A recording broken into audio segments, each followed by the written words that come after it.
Vamos a leer los versículos 18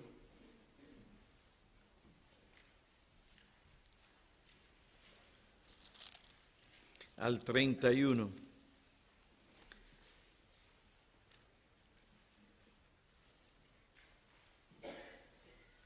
Daniel le dice a Belsasar: «Oh rey, el Dios Altísimo concedió a tu padre Nabucodonosor soberanía, grandeza, gloria y majestad, y a causa de la grandeza que él le concedió, todos los pueblos, naciones y lenguas temían y temblaban delante de él.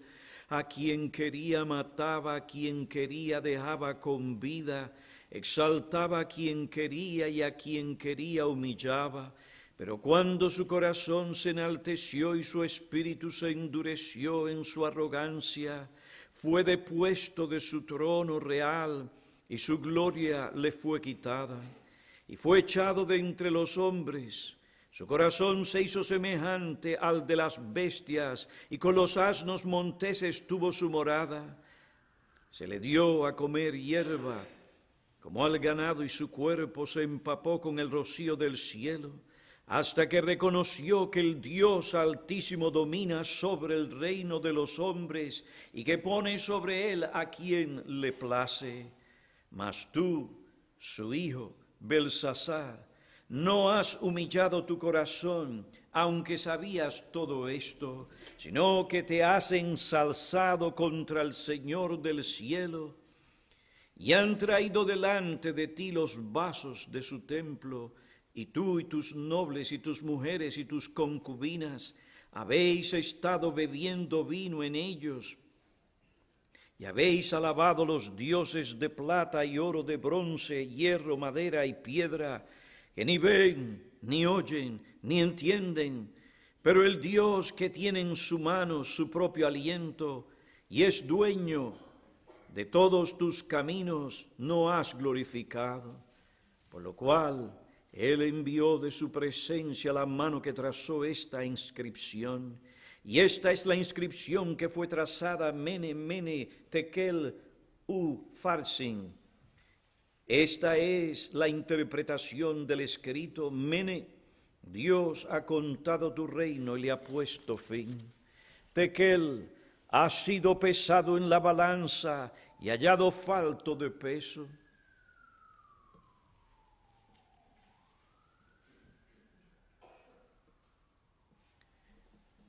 Peres, tu reino ha sido dividido y entregado a los medos y persas.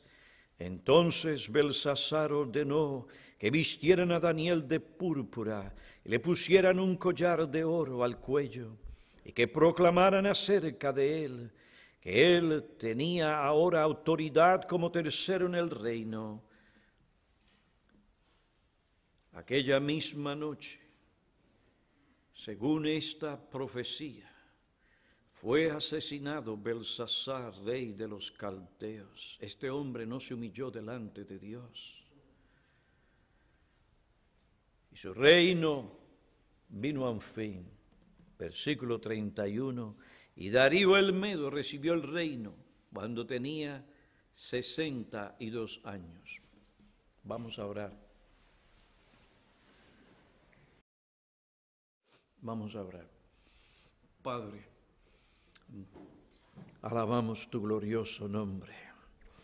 Gracias por un Salvador poderoso, perfecto. Te damos gracias por las Escrituras y te suplicamos que tú nos enseñes en esta mañana cómo debemos dar testimonio de nuestra fe. Te suplicamos que tú capacites a tu siervo enviando tu Espíritu para que tu siervo pueda entregarse de lleno a presentar tu palabra con el poder, la asistencia de tu Espíritu para la salvación de pecadores y la edificación de los santos. Te suplicamos esto en el nombre de Cristo. Amén.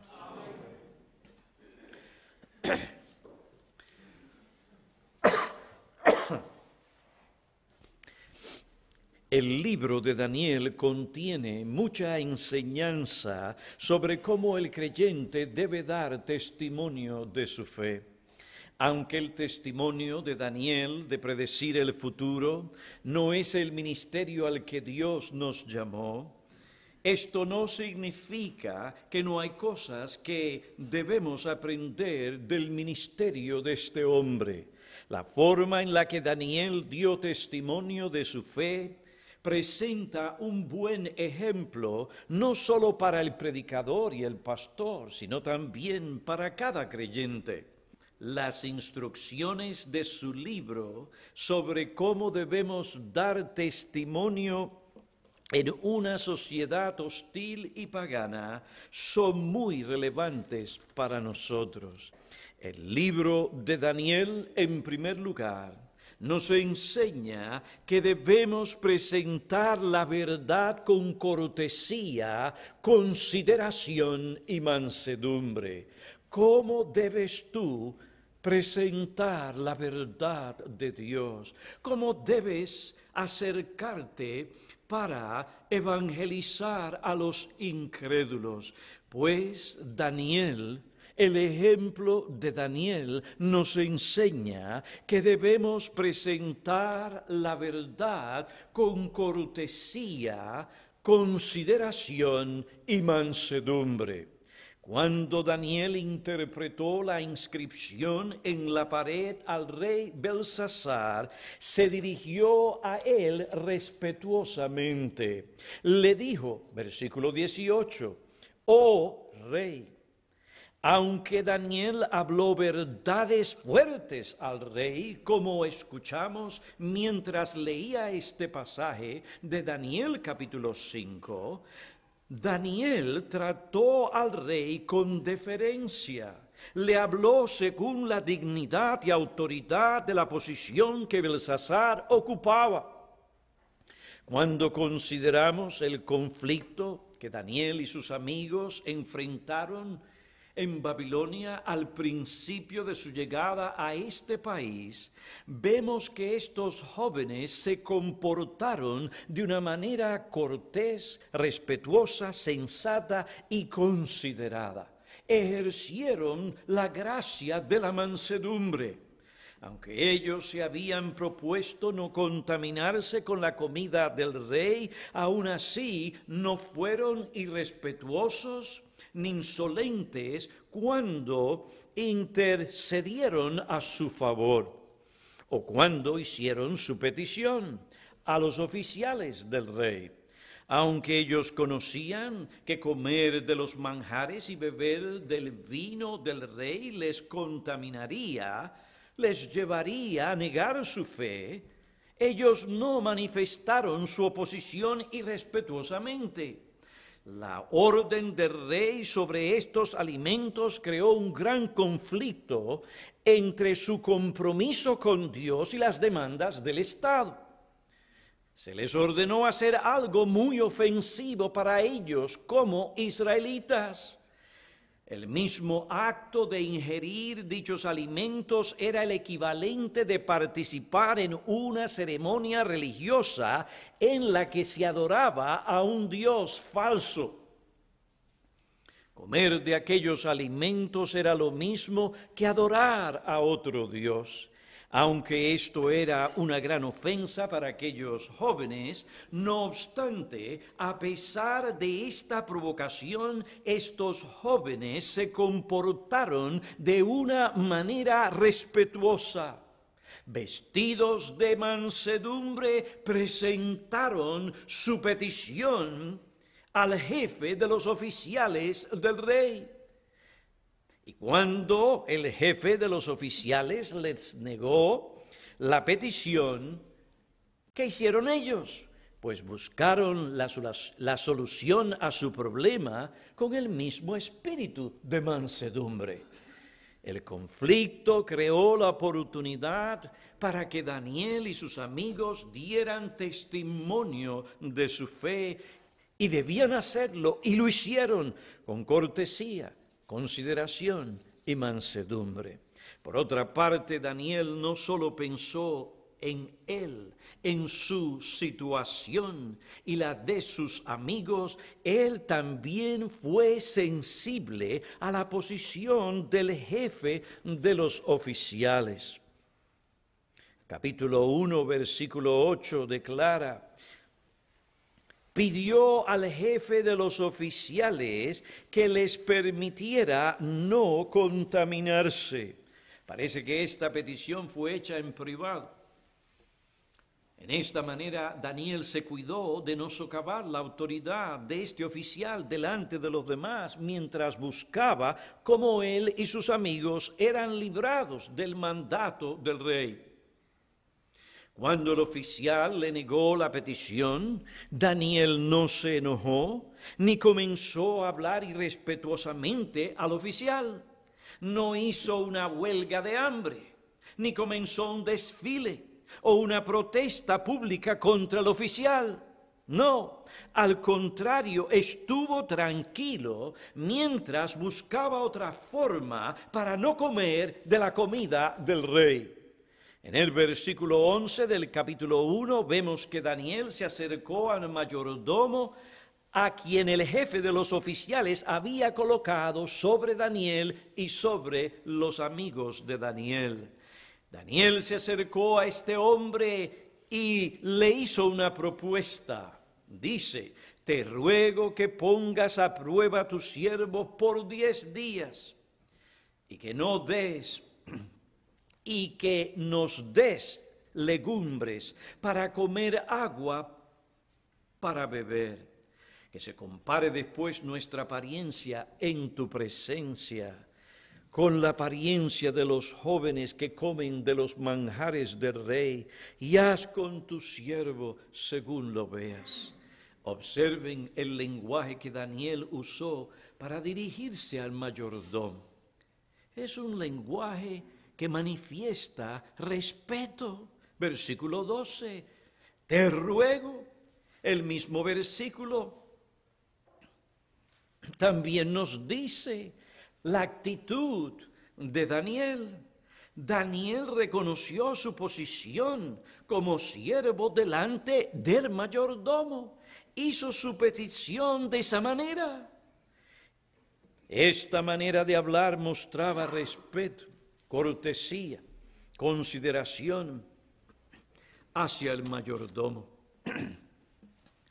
Mostró sensibilidad hacia la situación y responsabilidad del mayordomo, un individuo que podía verse en gran apuro o perder su vida si los rostros de Daniel y sus amigos eran más malicentos que los demás jóvenes, porque no habían comido de la comida y de la bebida del rey.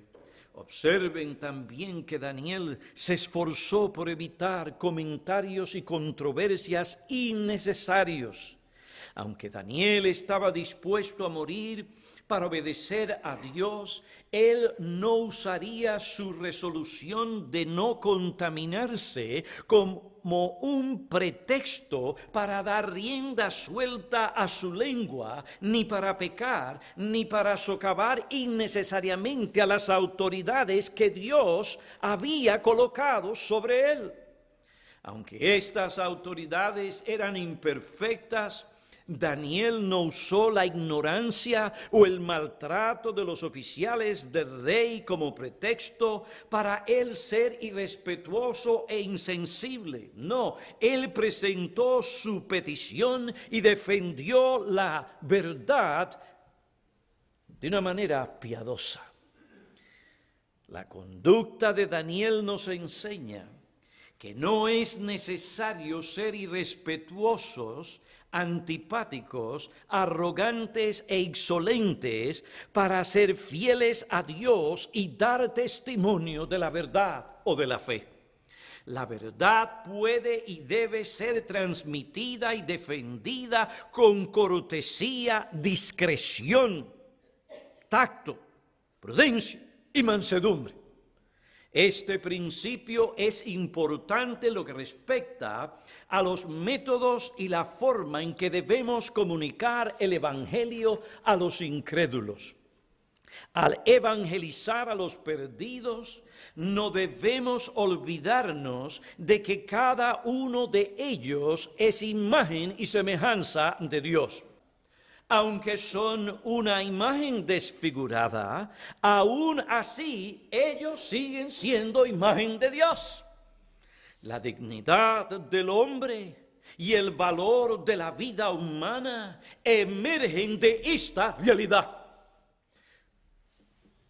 Porque cada persona es imagen de Dios, debe ser tratada con respeto y dignidad. Cuando vamos a evangelizar a los incrédulos, aun sean nuestros hijos y familiares, debemos tratarlos respetuosamente, con consideración y dignidad, porque cada uno de ellos es imagen de Dios. Esto indica que nuestra obligación de evangelizarlos no debe ser usada como una excusa para tratarles irrespetuosa, desconsideradamente o para invadir innecesariamente su intimidad como personas. Tampoco debemos usar la presión o manipulación comercial que usan los vendedores para que la gente compre sus productos. Dios no requiere tal cosa de nosotros. ¿Y qué es lo que Dios requiere de nosotros cuando nos entregamos a evangelizar, a hablar a las almas de la salvación que hay en Cristo? En primer lugar, Dios requiere que oremos fervientemente por su salvación. Dios requiere de ti y de mí que oremos con fervor por la salvación de ellos. Esto fue lo que Pablo hizo. Romanos capítulo 10, versículo 1. Dice: hermanos, el deseo de mi corazón y mi oración a Dios por ellos, por su salvación. Un comentarista declara: la palabra deesis, oración, alude a la noción de suplicar, de hacer una petición a Dios con especial persistencia y con fervor. Pablo no estaba presentando un ruego descorazonado, que él no esperara que Dios atendiera. No, este hombre oró con fervor. Este era el deseo de su corazón, la salvación de sus compatriotas. El decreto de elección de Dios es absoluto y cierto, como dice este comentarista, pero es una determinación secreta que solo Él conoce. No es responsabilidad nuestra tratar de determinar a quién Dios ha escogido, sino proclamar el evangelio de salvación a toda persona, orando con el anhelo ferviente que tuvo Pablo para que todos reciban a Cristo y sean salvos. Debemos orar para que Dios los libre del dominio del pecado, para que Dios los libre de las tinieblas, para que Dios rompa las cadenas del pecado, para que Dios los libre de la ira venidera y del infierno. Debemos orar para que Dios los libre del poder que el príncipe de las tinieblas ejerce en los corazones de ellos. Dios requiere que nosotros oremos fervientemente por la salvación de los incrédulos. Dios requiere de nosotros que deseemos sinceramente la salvación de ellos. El desear la salvación de otros no debe ser motivado por las estadísticas o para que otros nos alaben por nuestro servicio o para que otros se den cuenta de la manera especial en que Dios nos usa. Debemos sinceramente desear y procurar la salvación de los incrédulos, porque realmente lo deseamos, porque realmente procuramos su bienestar. No hay otra cosa mejor para los incrédulos que la salvación de sus almas. Mateo 16, versículo 26, declara: pues ¿qué provecho obtendrá un hombre si gana el mundo entero, pero pierde su alma? ¿Y qué dará el hombre a cambio de su vida? ¿Qué es lo más importante? Tu alma. Tu alma, la salvación de tu alma. Puedes ganar prestigio, popularidad, riquezas, obtener muchos amigos, vivir bien, sentirte cómodo, tener buena salud.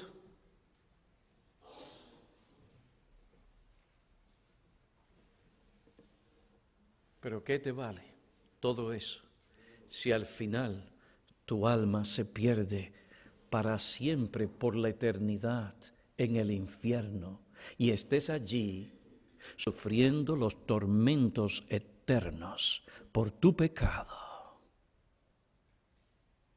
¿De qué te vale ganar todo el mundo y al final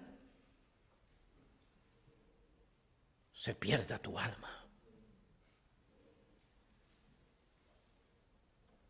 En tercer lugar, Dios requiere que confesemos a Cristo como nuestro Salvador y Señor.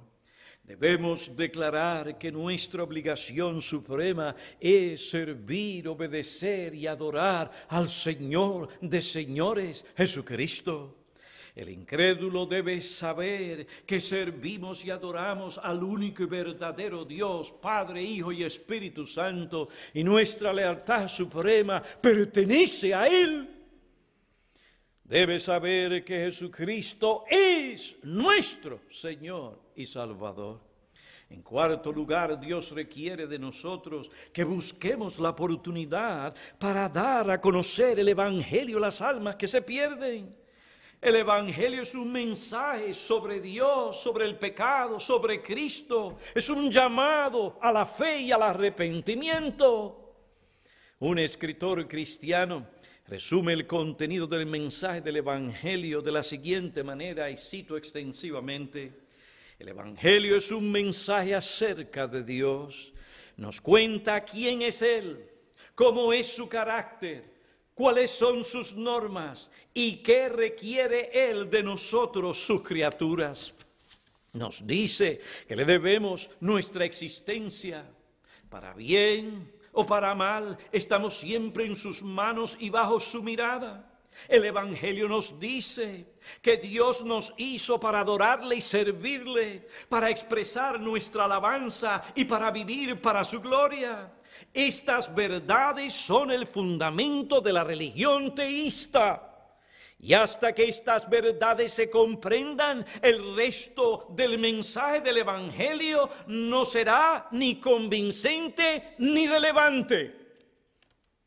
El Evangelio comienza enseñándonos que nosotros como criaturas dependemos totalmente de Dios y que Él como creador tiene derecho absoluto sobre nosotros, sobre nuestras vidas, sobre todo lo que somos, sobre todo lo que tenemos. Solo cuando hemos comprendido esto podemos ver lo que es pecado. Y solo cuando vemos lo que es pecado podemos comprender las buenas de salvación del pecado. Tenemos que saber lo que significa llamar creador a Dios antes de poder captar lo que significa hablar de Él como nuestro Redentor. No se logra nada hablar del pecado y la salvación en situaciones donde esta lección preliminar no ha sido aprendida en alguna medida. El Evangelio es un mensaje acerca del Dios que hizo los cielos y la tierra. En sus manos está tu vida. pero es también un mensaje acerca del pecado. Nos explica cómo hemos fallado en cumplir las normas de Dios, cómo llegamos a ser culpables, inmundos y esclavos del pecado, y cómo nos encontramos bajo la ira de Dios. El Evangelio nos dice que la razón por la cual pecamos continuamente es que somos pecadores por naturaleza y que nada de lo que hacemos o tratamos de hacer por nosotros mismos puede reconciliarnos o conseguirnos el favor de Dios. Nunca sabemos qué realmente es el pecado hasta no haber aprendido a pensar en el pecado en términos de Dios y a medir el pecado no por normas humanas, sino por el criterio de la demanda total de Dios sobre nuestra vida. Si nos creó, somos de Él. Si nos creó, dependemos de Él. Si nos creó, le debemos todo a Él. ¿Y para qué nos creó? Nos creó para Él, para que vivamos para su gloria. Entonces, si no estamos viviendo para el fin para el cual fuimos creados, y entendemos que esa es nuestra obligación, porque Él es nuestro Dios, en Él vivimos, existimos, todo lo que somos, la respiración nuestra, todo en cada momento, instante, todo depende de Él y de su poder. Si nosotros no entendemos tal cosa, o si tú no entiendes tal cosa, entonces no se va a registrar en tu cabeza lo que es pecado. Tienes que entender eso. Eso es importantísimo. No vas a entender lo que es realmente el pecado. Mi amigo, Dios dice que el pecado es infracción o transgresión de la ley. Violar la ley de Dios. ¿De qué Dios? Del único y verdadero Dios. El que te creó y que te llamará a cuenta si no podrás escapar.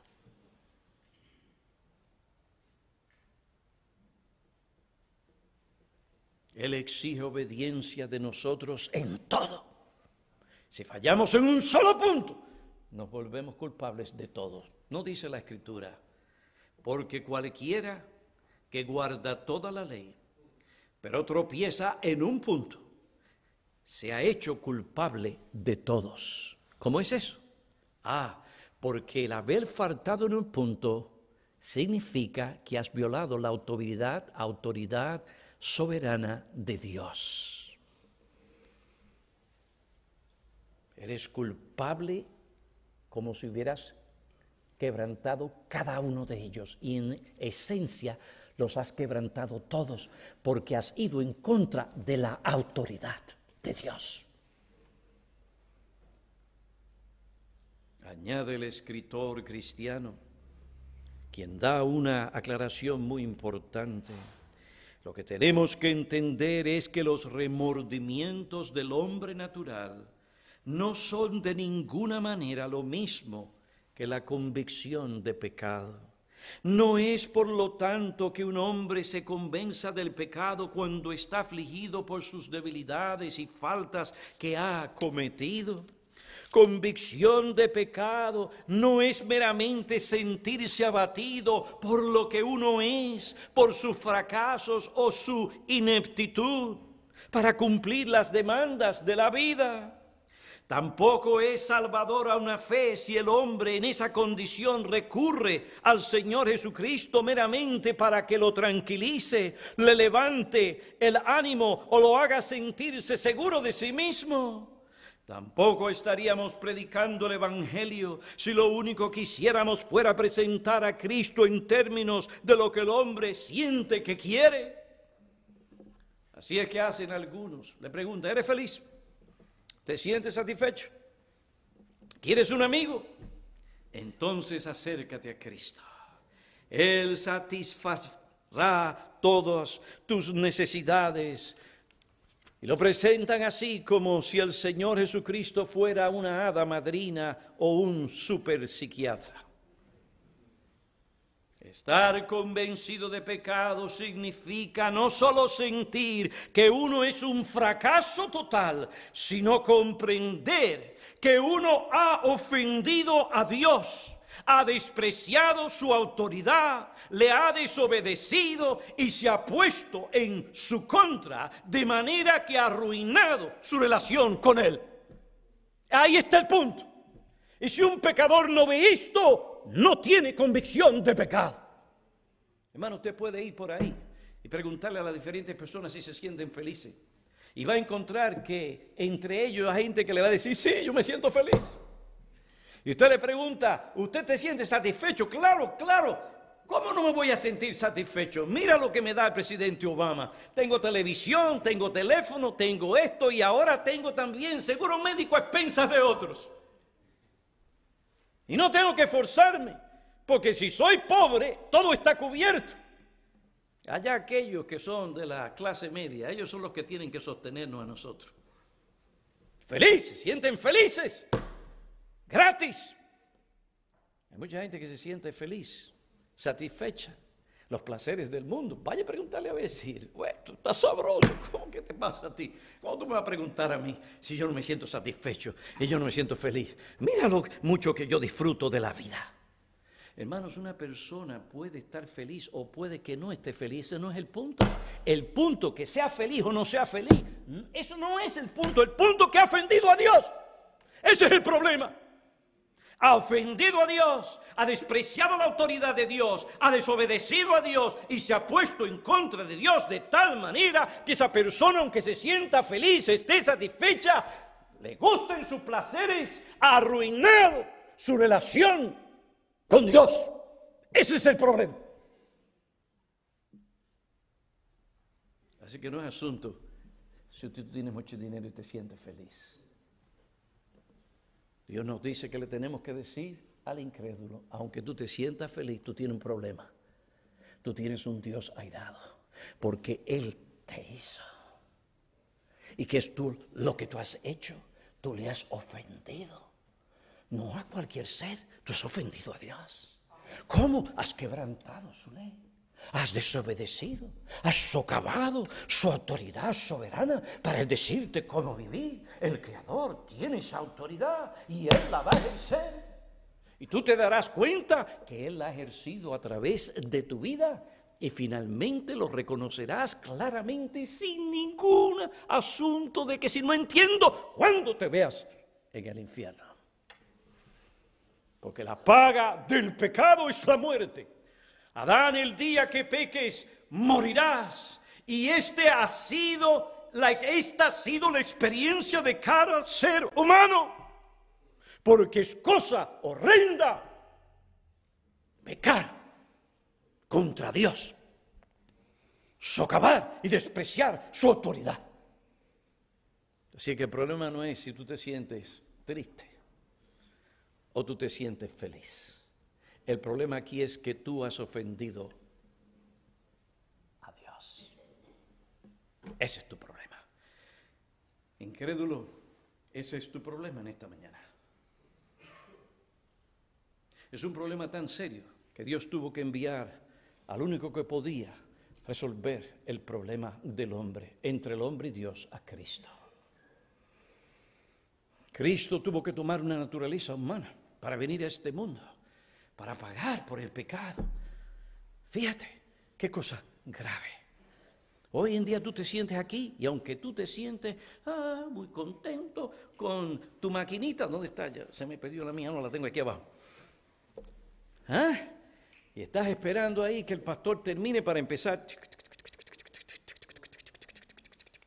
Créeme, en el infierno no vas a tener ninguna clase de computadora, iPad, iPhone, ni ninguna de esas otras cosas que existen por ahí. Tú te puedes sentir muy feliz y puedes salir y de momento empezar y allá viene la musiquita esa del mundo. Rock and roll y todo eso, rap y rapeando y todo eso. Y tú puedes decir, ay, aquí esto es vida, esto es vida. Aquello en esa iglesia, eso es muerte. Eso no cambia tu problema.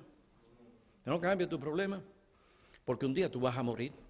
Un día tú vas a morir. Entonces, ¿qué? ¿De qué le vale? ¿De qué te valió toda esa falsa felicidad? Si ahora tu arma valiosa y eterna se encuentra en el infierno. Tu problema mayor, mi amigo, es este. Tú has ofendido a Dios. Predicar a Cristo significa presentarlo como aquel quien por su cruz vuelve a reconciliar al hombre con Dios. El Cristo de la Biblia en realidad da paz y gozo, fortaleza moral y el privilegio de ser amigo de los que confían en Él. Pero el Cristo que es descrito y deseado meramente para hacer que los reveses de la vida sean más fáciles, porque brinda ayuda y consolación, no es el Cristo verdadero, sino un Cristo mal representado y mal concebido, de hecho imaginario. Y si enseñamos a las personas a confiar en un Cristo imaginario, no tendremos nada de base para esperar que encuentre una salvación verdadera. El Evangelio es un mensaje acerca de Dios, del pecado y acerca de Cristo. Un mensaje acerca del Hijo de Dios encarnado, de Cristo, el Cordero de Dios que quita el pecado del mundo. ¿Por qué? Porque Él vino a morir para que pecadores no tuvieran que morir la muerte, la segunda muerte, el infierno. El mensaje del Evangelio es acerca de Cristo, el Cristo encarnado que tomó una naturaleza humana, se hizo verdaderamente hombre en todo sentido de la palabra, sin pecado. Y así vino a tomar el lugar de los pecadores para sufrir por ellos y así recibir Él el golpe y la condenación y la maldición que merecen los hombres. Él es el Cristo, el Señor resucitado. ¿Qué significa esto? Que cuando Él sufrió, cuando Él en la cruz sufrió por pecadores, Dios, el Padre, aceptó el sacrificio.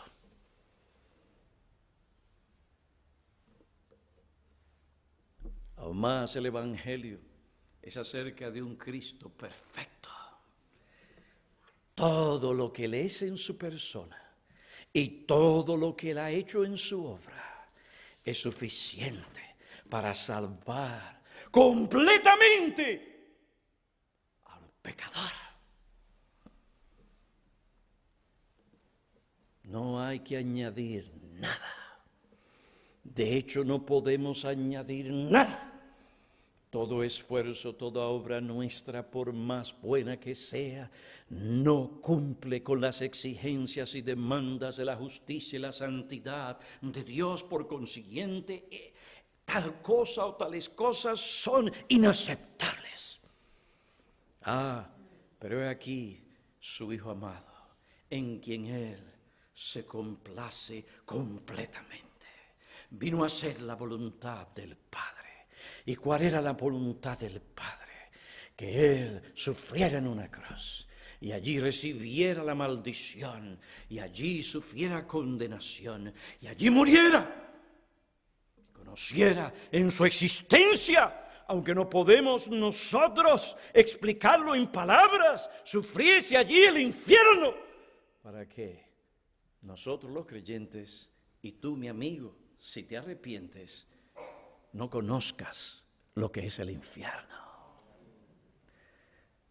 Ay, pastor, yo vivo aquí, usted no sabe mi vida. Sí, si usted supiera de mi vida, mi hermano, esto es un infierno. No, esto no es un infierno. Aquí hay misericordia mezclada con el sufrimiento, con la angustia. Pero en el infierno no hay nada de eso. Es solamente infierno. Es la justicia de Dios manifestando su ira en contra del pecado y contra aquellos que socavaron, despreciaron, pisotearon la autoridad soberana de Dios. Bien, señala este hombre, no se debe presentar a la persona de Cristo aparte de su obra salvadora. Tampoco debemos presentar la obra salvadora de Cristo separadamente de su persona. La singularidad de la persona de Cristo y la suficiencia de su obra salvadora, expiatoria y vicaria es lo que tú y yo necesitamos para ser salvos. Y aleluya, gloria a Dios. Jesús dijo, consumado es. Y el Padre lo resucitó diciendo al mundo, este es mi Hijo amado, en él me complazco. Predicar el Evangelio significa llamar a los pecadores a acudir a Jesucristo el Salvador viviente, quien en virtud de su muerte expiatoria puede perdonar y salvar a todos los que ponen su fe en él. Mi amigo, hijos nuestros, pongan su fe hoy en él. Finalmente el Evangelio es un llamado a la fe y al arrepentimiento, es un llamado a confiar en Cristo para la salvación de nuestras almas, de creer en Él y lo que Él dijo y hizo por nosotros. Es un llamado, el Evangelio es un llamado a arrepentirnos de nuestros pecados. Hemos ofendido a Dios. Tenemos que reconocer que hemos ofendido al Rey de Reyes, el único y verdadero Dios, que hemos violado su ley, que hemos rechazado su autoridad, y con un sentido de tristeza, dolor, vergüenza y odio hacia nuestro pecado, entonces nos volvemos, o tú te vuelves a Él, para invocarle y refugiarte en su misericordia. ¿Qué requiere Dios de los creyentes? Que oremos fervientemente por la salvación de los incrédulos, que deseemos sinceramente la salvación de los incrédulos. Debe ser algo que esté en el corazón de cada creyente en esta iglesia cuando nos reunimos a orar. Ese deseo, vamos a orar porque las almas se conviertan a Cristo. Los hombres deben estar listos y dispuestos a levantarse y a colocar su lugar en la iglesia y clamar, Señor, ten misericordia de las almas. Señor, mira en la predicación, ven a nosotros. Señor, abre, solamente tú puedes abrir la mente de nuestros hijos, hermanos, entiende, óyeme, se levantan por la mañana invadidos, porque lo primero que hacen es buscan el iPad o el iPhone o se conectan. ¿Y qué clase de vida es la que ven allí? Inmoralidad, pecado, tentación, desnudez, fornicación, invitación a entregarse a hacer lo mismo. Van a la escuela y ¿qué encuentran? Maestros que están dedicados a enseñarle a pecar, a entregarse, a no oír la voz de la autoridad, a que se oigan a sí mismos y a sus mentes y no oigan a papi, mami, la Biblia, Dios, ni al pastor. Esa expresión en esa parada, que debe causarnos tristeza, simplemente el haber escuchado tal situación. De que estos hombres se hayan atrevido a levantar y a decir que no es necesario que Dios exista, ni que hay que darle gracias a Dios, sino gracias a los hombres. ¿Hasta dónde hemos llegado? Y eso es lo que sus hijos ven en la escuela. En una forma sofisticada, le están lavando los cerebros y ustedes le permiten entrar a la computadora y hacer y ver y hacer sin supervisión. Corazón, vienen aquí, no tienen oídos para oír, Con razón, algunos quieren, si pudieran darle un puñetazo al pastor, se lo daban, para que se calle. Están llenos del mundo, llenos de filosofías que van en contra de Dios.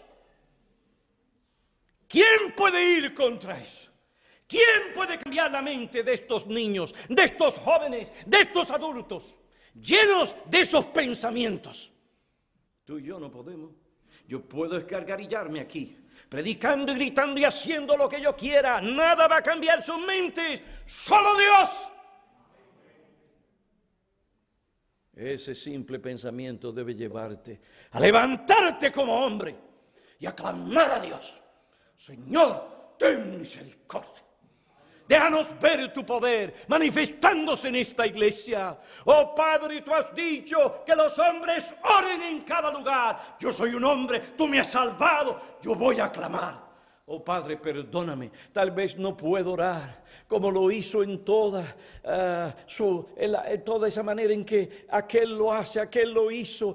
Pero Señor, tú nos has dicho que debemos clamar. Y aquí estamos, oh Dios, porque tú dices, no tenemos porque no pedimos.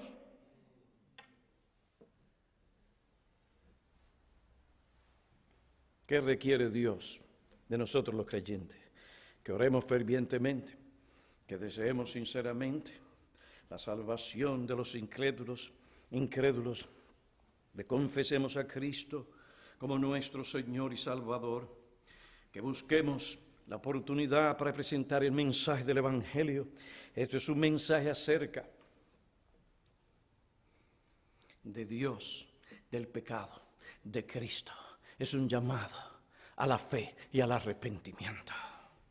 ¿Qué requiere Dios de los creyentes? Oh, hermanos, entiende lo que es el Evangelio, sino cualquier individuo que venga y te diga a ti, creí, el Señor me salvó. Sí, porque ahora me siento feliz. Ahora tengo un amigo. Yo tengo un amigo que me ama. ¡Oh! ¿Es Cristo amigo o no? Sí lo es. Pero ese individuo ha entendido lo que eso significa.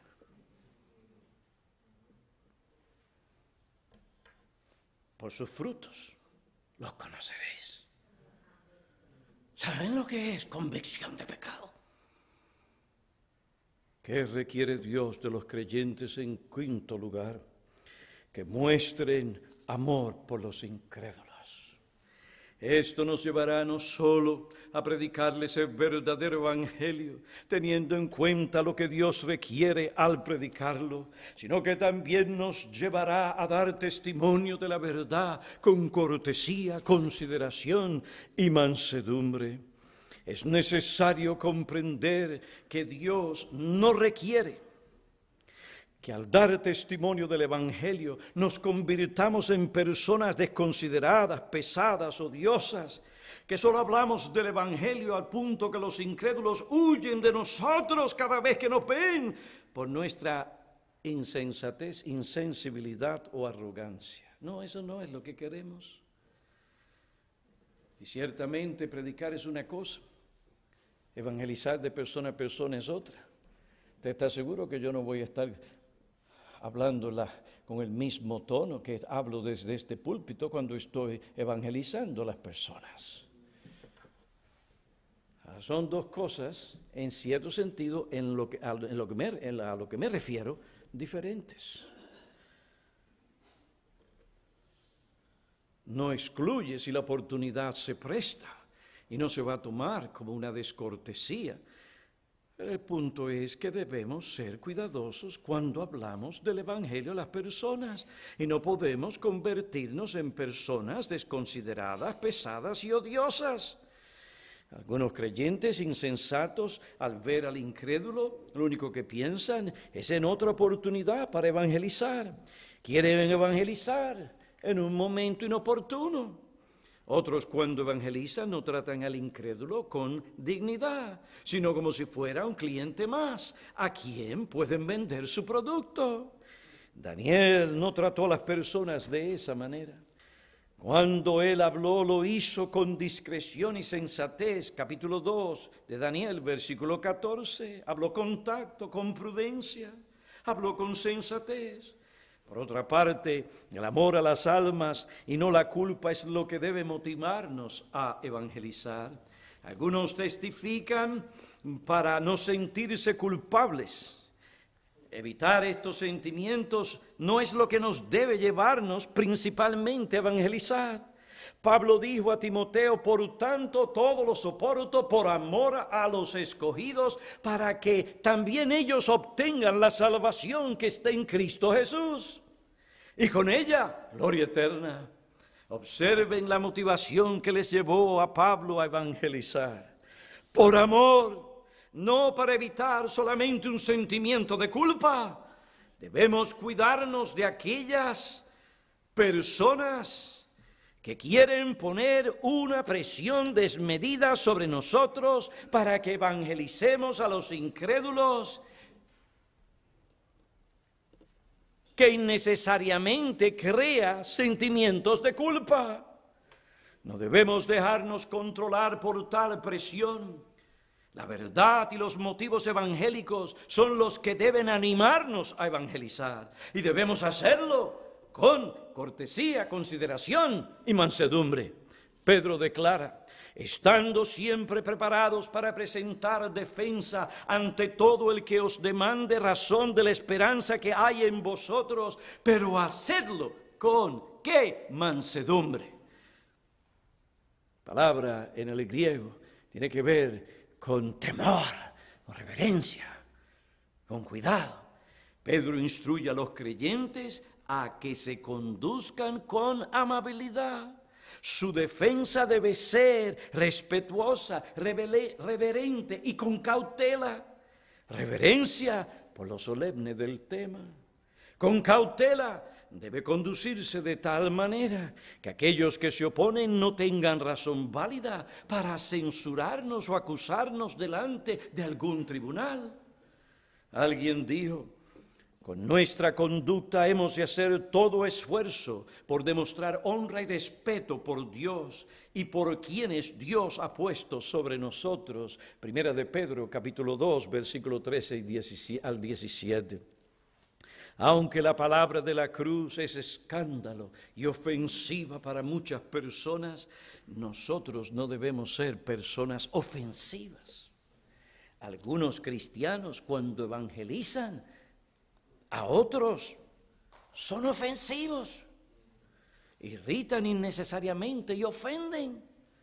Daniel fue un hombre cortés, sensato, considerado y tierno.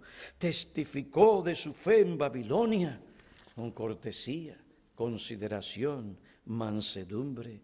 Nosotros también debemos de seguir su ejemplo. Filipenses 4, versículo 5, declara: vuestra bondad, es decir, vuestra amabilidad, mansedumbre, cortesía y magnanimidad sea conocida de todos los hombres.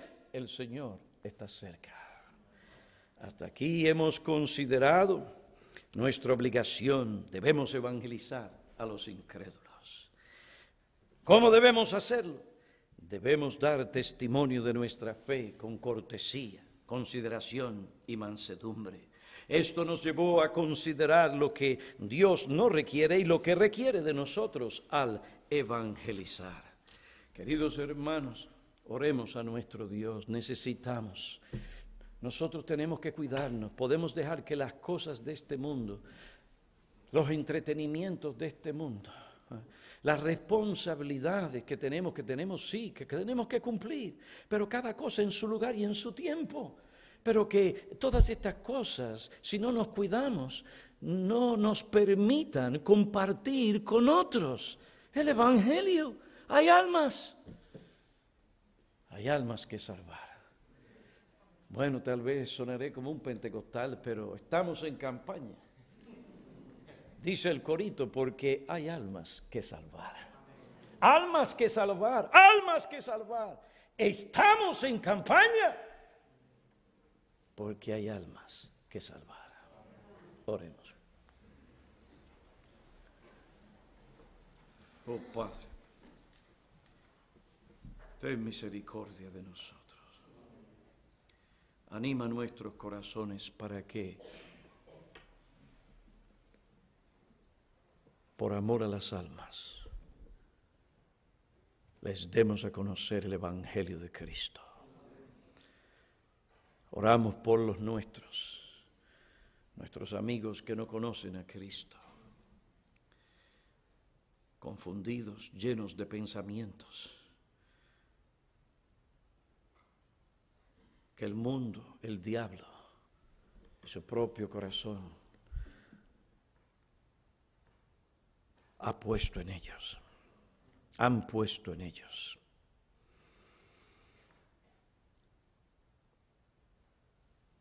Solo tú puedes, por medio de tu palabra, dar un corazón atento para escuchar el Evangelio y las almas vengan a ti. Pero tú eres el mismo, tu poder no ha menguado, no menguará. Y rogamos por la manifestación de ese poder, que venga en esta mañana a salvar. Ven, haz esto. En el nombre de Cristo te lo imploramos. Amén.